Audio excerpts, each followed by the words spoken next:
There's a funny thing when you're an engineer, you know how all the systems work. And then when you're a product manager, you're not really responsible for knowing how the systems work.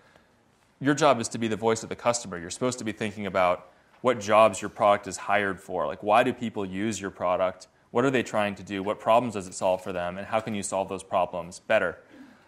But coming from an engineering world where I knew how the systems worked, it was actually, in general, it's a strength. It's good to be technical because you're still building products. But the challenge, I think, that I had to overcome at least was because I knew how the systems worked, I would sort of short circuit certain ideas because I knew they'd be harder than other ideas.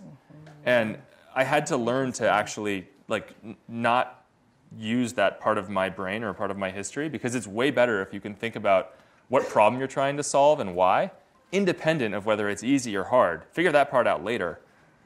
But you want to sort of keep the purity of thinking about the problem you're trying to solve and not be like, well, I know this one's easier, so maybe we'll try and go in this direction a little bit because we can do that faster.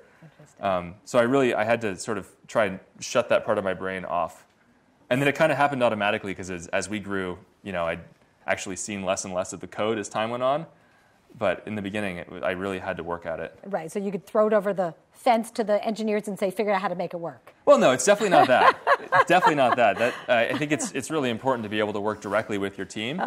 But you just don't want to be throwing out certain solutions just because you know they're hard. At the end of the day, you do absolutely work really closely with your engineering team, and maybe the perfect solution is actually not feasible from an engineering perspective, and you find the sort of 80-20 value proposition that you can actually build.